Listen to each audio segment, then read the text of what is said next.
Hey guys, and welcome to Smells Like Teen Angst. And this is Poppin Off At Pops, our Riverdale after show. Yeah!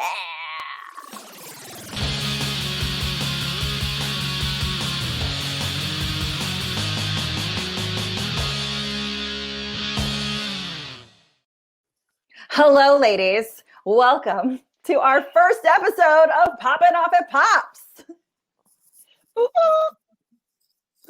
I know, it's very exciting. Today, we are going to be talking about the first episode of season 5 called Climax. That's uncomfortable, right? I can see by your faces. Both of you agree with me. Okay, not only is it, I'm just going to jump right in. Not only is it a little dirty, but also it just was out of place because this episode should have been the climactic episode of last season, but because of COVID, everything got shifted. So these 3 episodes really are the end to season 4, not the beginning of season 5. Yeah, you are correct. And the way that they to start a season and you're like, the climax, and you're like, no, this is the beginning. Exactly. And the way they filmed this episode is very different than like previous seasons. I don't know if you caught that. Like everything, there's like these tiny vignettes in order to move the story along. Everything was like quick cutty and fast. Yeah. Every scene ended in like a minute and a half. Like we were so many places at once introducing different people. And I was just like, it felt less like a Riverdale episode and more like an Aaron Sorkin show because it was very much like walk and talk, walk and talk, walk and talk. Yeah, because they only have these first 3 episodes to get us to graduation and then time jump us. So they're like, okay, we got to wrap up the Principal Honey murder. We're going to wrap this up. We got to figure out this. Like, I didn't remember the movie store weirdo. Did you remember him? That was honestly my first note. I don't remember anything that happened on this show before we went to break. Well, a mini recap, and feel free to comment along, guys, and let us know what we missed from the recap of last season. There's the voyeuristic tapes going around Riverdale, and then there's like weird snuff films. So it's like everyone got murdered, and then if you remember, let me pop him up. Principal Honey actually died. Right? Yeah. Didn't they kill Principal Honey? Not them. It's whoever is wearing the character masks of their faces. They have on these like Halloween store looking like snuff films. Okay. Yeah. So it just kind of ended on that, and they're trying to figure out, like, Betty and Jughead are off on this like wild adventure of trying to figure out who has murdered all these people, who is the voyeur, and whatnot. As well as wrap up high school, figure out if Archie gets into the Navy, and we have to break everybody up. So we got lots to do in 3 episodes. Like I said during our little preview, I'm actually excited for this time jump because it's so ridiculous that they're like solving a murder. Veronica owns a speakeasy. Archie owns 2 businesses and his own house, and they're all still going to high school. Well, Luke Perry paid off that house for him, and he just lives there rent free, and I would stay forever too. R.I.P. I mean, I'm not mad at Archie. R.I.P. Luke. But crossover. What, Keiki? You were talking at the same time. I said, but then we have the crossover character in this new episode. We do. Katie Keene. Well, she's not on the show. KO is She's on referenced. the show. She's referenced though, because KO's her boyfriend. Right. Who's here to fight Archie for his place in the Naval Academy, which he loses. Guys, can we first talk about how ridiculous it is that this, the commandant, this like talent scout, whatever you call him, just openly admits we only have 1 spot left, Archie, and we might not give it to you. Right? First of all, a college recruiter would never do that. Secondly, Veronica Lodge is like, you know what? They should just fucking fight for it. Sorry. And the commandant is like, yes. He's like, we'll see who wins. And he shows up and he looks so militaristic, like he was popped out of the military's vagina, And he's got at least 50 pounds on Archie. And even Kevin's dad is like, Mr. Keller's like, you got to do some psychological warfare, bro. I don't know what to tell you. And so he's like, look, I could do more push-ups than you, pull-ups than you. He started off on the psychological warfare because his name is KO, knockout. Like, come on. I know. And I don't know what that actually stands for, but I want to know. Because it's got to like, I don't know. I don't know. I just assumed it was knockout because he's a boxer. Something. Yeah. Yeah. But, you know, coming back in on a crossover when that crossover technically, like, I don't even think it occurred at the end of the show that's crossing over, like Katie Keene. It feels awkward because when that technically happened last season when KO left, and like now we're like starting season 5 with this, but it's supposed to be the end of season 4, and it just feels like the time is all over the place. Yeah. And here's a photo of them. This is Archie and KO. Like, this is what we're doing.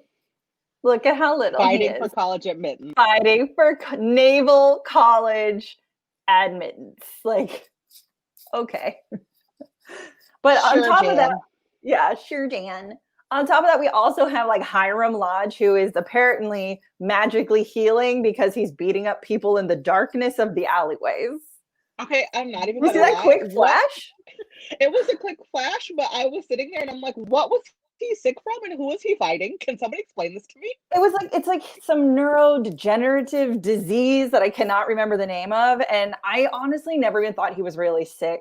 And I still don't think he's actually sick. I think it's a very manipulative tactic for Veronica, because he's always doing his Veronica, so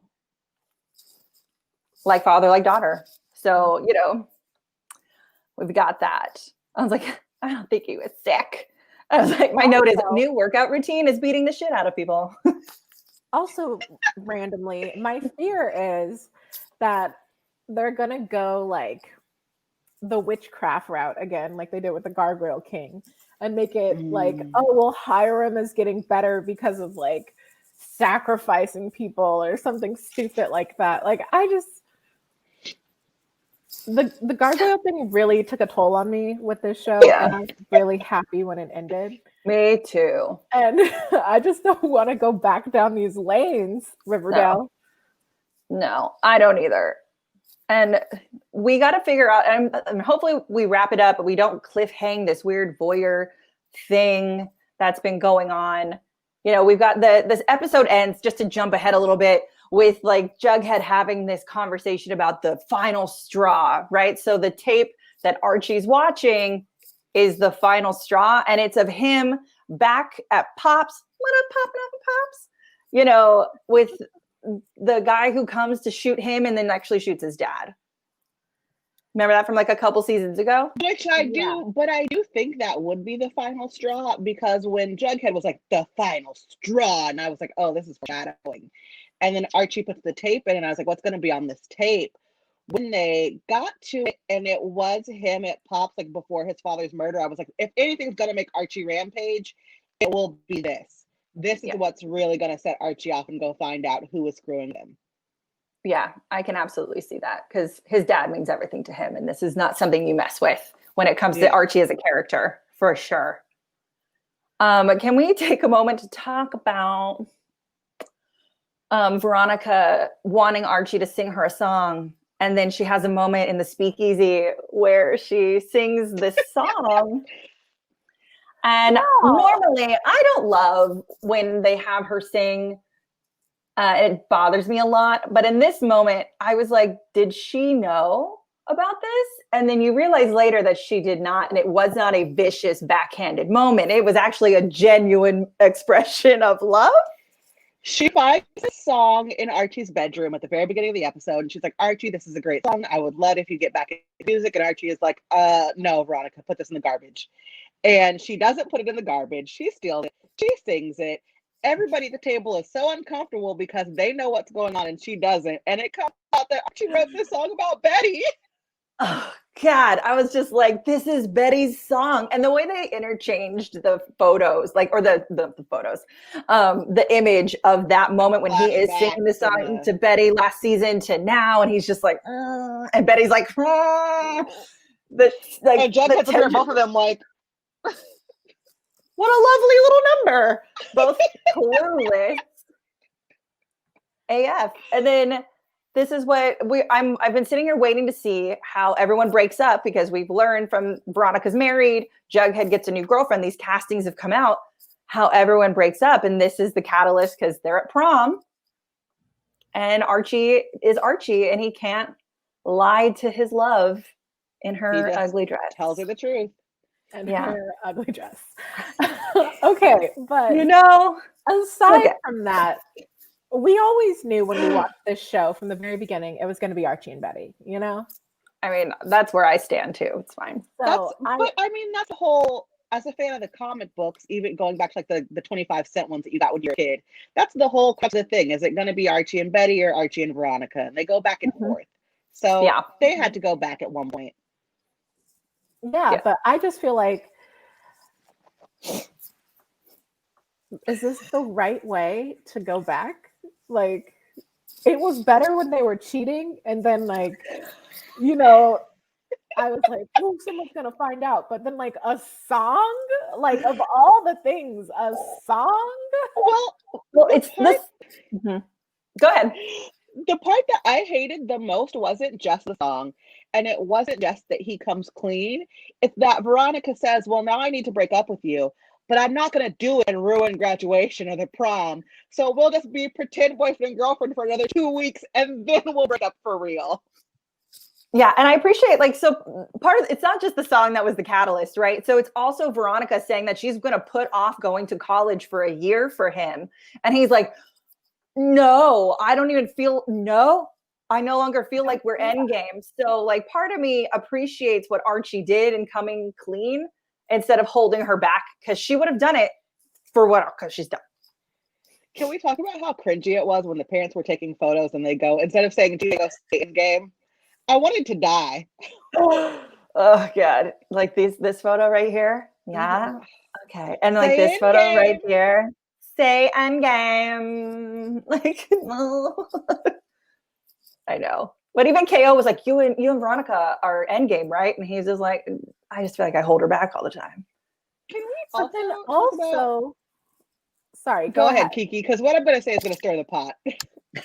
Okay, I was just going to say, can we also talk about the fact that we're introducing random Blossom drama that we have let go, like Cheryl and her girlfriend. Okay, well, I do need to jump in then really quick and stir the pot a little bit. Can we talk about the sexual tension between Archie and KO? Oh, girl. They were shirtless together in the episode. They were hanging out in the sauna. They slept in the same bedroom, even though Archie has a whole house. I didn't even think about that he has a whole house. He doesn't live with his dad. His mom's not even there. Why are they in the same room? They're in the same room, just shirtless, just bros broing down. It was amazing. That's very I was watching it and I was like, now kiss. I can't. I did not. This is a real moment of discovery in my life right now. You behaved very high school for someone who has their own house. Right? I just didn't. That's hilarious. Now kiss.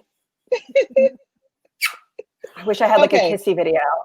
Also, how did KO just be able to go to the prom? Does the school really have no fucking rules, guys? It's a small town rules. Hold on. Do I have a picture of KO at prom? I don't know if I do. Hold on. There he is, standing behind Tony. Yeah. In the background. I was like, I gotta have a photo somewhere. Okay. I did. Suit. Oh my gosh. He was ready to go. Whatever. Okay, Riverdale. Moving on. Anyway. I want to know why they brought back Mr. Weatherby, and I appreciate the way they brought him back and just giving me the flashback so I knew who he was again. The old principal who lost his finger in the cult. Yeah, and now he's just back. I hope that pays off. Does that mean Mr. Weatherby is the voyeur? Is it going to mean anything? There's so many things that happen on Riverdale that don't mean anything. And is this going to be one of those things? I don't know. Let's talk about Betty, Jughead, Reggie, and Cheryl making a snuff film. A moment of silence for Cheryl's wig, please. There it is. She got it. I'm like, these are photos that they need to have online for me to use, because I would love to just have that and share it with everyone. I could. She walked in that fucking Raggedy Ann wig, and they were like, "You look great, Cheryl." And I was looking good. Looking magical. Oh my gosh. But they did it so they could get into the underground immersive red band screening of Snuff Life. The red band killed me, okay? Okay, so listen. There was a second where he was like, "Do you want to come to my experimental film festival rave?" And I was like, "That's the dumbest thing I've ever heard in my life." And then they showed it, and I was like, "Oh, I would go to that party." I know, it looked fun. I was like, "Oh, the goth bar." Right, exactly. Like, this is what I got real nostalgic, because I haven't been to a goth bar in a long time, COVID. I know, right? It'd be like just everyone kicking the bat and loving the bat. It was great. And then when they're there and they have to like calm their way in, they have to make this snuff film to convince the guy who owns the video store to let them in. And then he gives them tickets, and like Jughead sends Betty and Kevin down there because he's like, "Oh, they're gonna recognize my face, whatever. I can't talk to the snuff film guy. You have to do it." And then Betty gets him into the party and not even wearing a disguise. Everybody's in a mask but them. Like, what were you thinking? Oh, Riverdale, I love you and your plot holes. And they don't learn anything at this party. We like run into Jelly Bean for some reason, and I'm like, How okay. old is Jelly Bean supposed to be? I thought she's like 12 or 13. Right? I don't know. No way. Everyone comment, let me know, because I don't really remember either. When he started high school, I felt like Jelly Bean was like 8. So if right, that's what it seems like. Leaving high school, I'm like, okay, so maybe she's 12 and she's going to a rave. Right? My mom would have, child. Right? There's no way. To kind of jump onto Kiki's thing, where she brought up was it Keiki or Jordan brought up the Blossom family drama that we are just having thrown at us? So apparently the Blossoms have done horrible things to Tony's family, and her grandmother, at first I was like, her grandma doesn't know she's bisexual, and then it's like, no, she doesn't know I'm dating a Blossom. I was like, but look at them. They're so cute. And I'm very sad that they're not going to keep them together. So precious. But again, just the juxtaposition of this show is wild, because you have in one scene, they're talking about we need to make a fake snuff film to sneak into the rave to catch a murderer. And in the next scene, Cheryl is crying because she wants to be prom queen. Fair. But do you expect... Yeah. Do you expect anything less from Cheryl, though? That's how she's always been. She, you know what I mean? She told Kevin that he can't sign up because him and Fangs are not allowed to try and be king and king. Have you guys ever, like, when you were in high school, did boyfriend and girlfriend ever both win? Like, that never happened in my high school. I don't know. I don't remember. It was never a couple that won. It was like always just past high school that wouldn't even let like that happen. Like, you couldn't even take another girl to like something. It was always by a vote, and it was always just some random popular girl and some random popular guy. It was never a couple. I don't understand why this always happens on TV. Prom was actually the like smart people, because for prom you were actually nominated by the teachers. Oh, wasn't it weird? That's wild. So weird. So it was like, of course, the popular kids, and then like a couple of really smart kids. And yeah, it was always like some awkward matchup. And actually, the people who did win my year were like an actual couple. Oh. I don't even have photos of me. I had an idea. I'm like, maybe I should post photos of all of us at prom. And I'm like, I don't even think I have a photo of myself at prom. I can find one if you want to do it. Yeah, send them to me. I'll post photos of us at prom. I don't have one. No idea where mine is, honestly. It's okay. I can post Jordan. Jordan can be our representative of prom. You know, that's my thing. Hold on, let me pull out my notes. What do I have next? The Blossoms. Can we talk about the drama. dresses since we're on Oh my, prom? yes. So like that's basically next is prom, right? So I already first of all, talked about the fight. I have concerns. Archie got mollywopped. Like he got the snot beat out of him. And this boy shows up to prom the next day with no bruises, no band-aid, nothing. Nothing. Hold on, let me find his prom photo. Perfect, coiffed. Right? You Not can't a tell that he scratch got on the shit beat out of him the night before. This is ridiculous. No, nothing. So let's rate the girls' dresses, starting with Veronica. And we should do this. Do we want to do it out of 10 or like out of 5 milkshakes? What are we thinking? I mean, we're at Let's be harsh. Let's go 5 milkshakes. Okay, so 5 is the best. So then here's Veronica's dress. Let me pop it up. It doesn't want to pop up. It's being very rude. Boom. It's gonna be a 1 for me, dog. It's gonna be a saltine cracker. It's not even 1 milkshake. No. I brought no boys to the yard. Yeah, that's like a 0.5 sip, and then you realize it's the wrong flavor. You know, Yeah. you're like, no, That's why send I that said back. it's saltine, because it just makes you thirsty on top of everything else. It's so bad. I was like, is she pregnant? Are they trying to hide the fact that she's pregnant? Like, Yeah. everyone's seen Crazy Rich Asians, right? Yes. It was like they were trying to get the same vibe as like Yeah. her dress, but like done poorly. Very poorly. Really bad. And I'm upset by it. Like, is there a good, you can barely see it in this photo, but she's next to Fangs and next to Tony. So let's go with Tony next. What did we think of Tony's 2-piece? There's a time and place. I don't love it for prom, but it is a nice dress. It's a nice dress, but is this EDC? Mm-hmm. So how many milkshakes we gonna give it? No milkshakes to the yard? All the milkshakes? None of the milkshakes. I mean, I would have given it a 5 at EDC, so I'll give it a 2 at prom. I'm giving it a 3 for being a nice dress, but wrong for prom. Yeah, I give it like a 3.5 because I agree. But girls like at my prom did wear dresses like that. Oh so yeah, for sure. Yeah, This might be our age showing. it's just like, it's not my jam. I didn't like it then. It's kind of like 2-piece wedding gowns. I'm not into that either. So, Depends on the wedding. you know, everyone to each their own milkshake. Here we go. Let's talk Cheryl. I loved this. I give Cheryl's dress like 4.5 out of 5 milkshakes. Yeah, I mean, it's the cleavage for me. It's great. I'm sorry, y'all. I have to go full on black auntie right now. That is too grown. She is in high school. It is very grown. It's so grown. It's beautiful.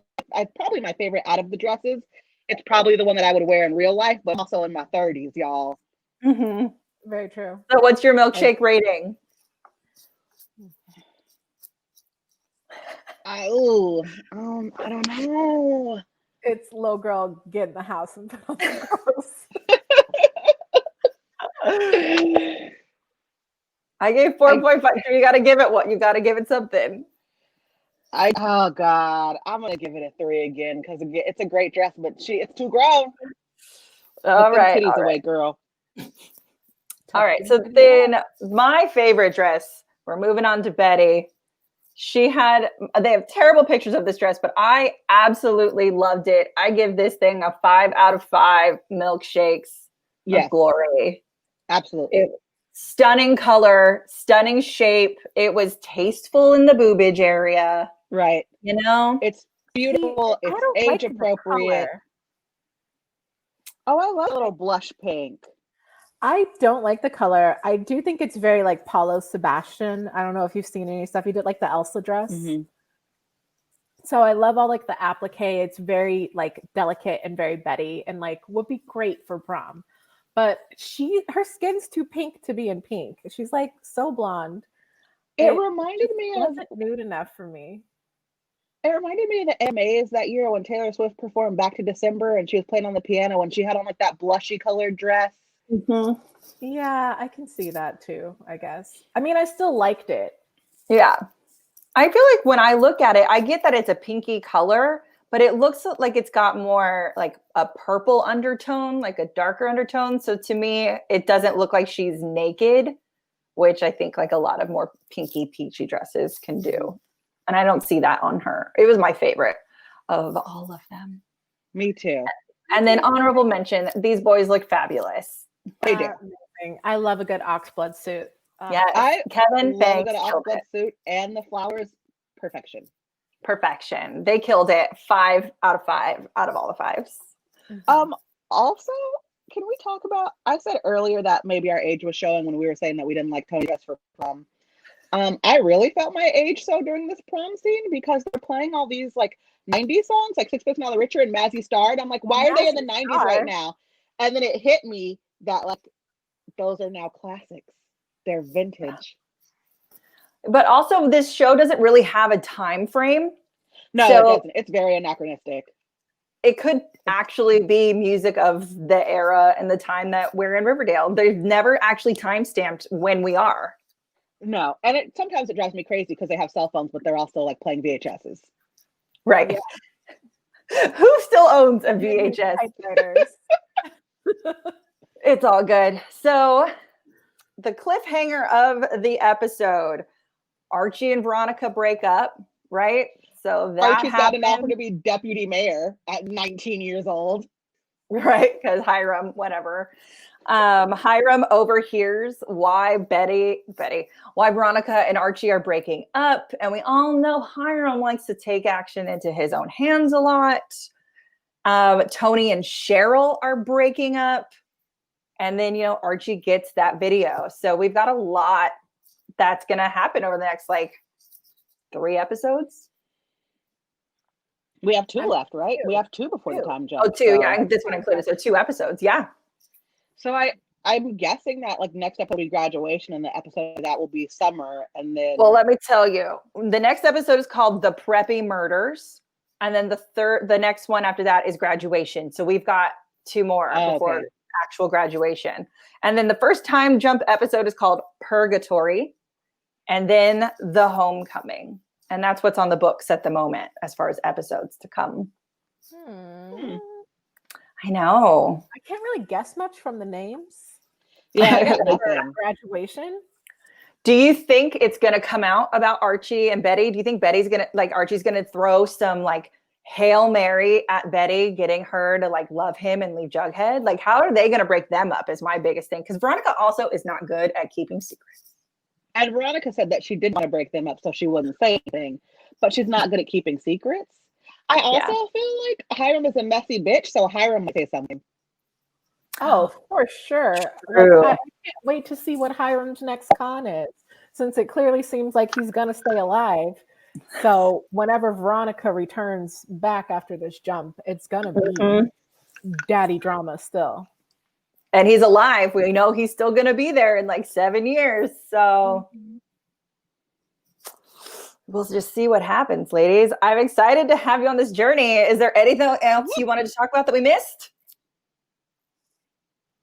No? Yes? No. We even dragged Jellybean.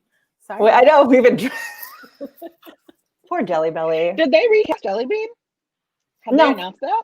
I don't think so. At this point in time, it might still be 12? Maybe she won't be on the show. Yeah, I mean, she wasn't in the first season. They just talked about her.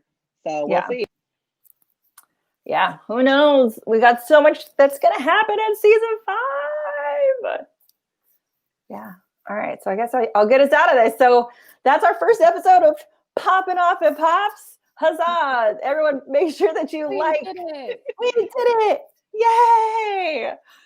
Make sure that you hit that like button.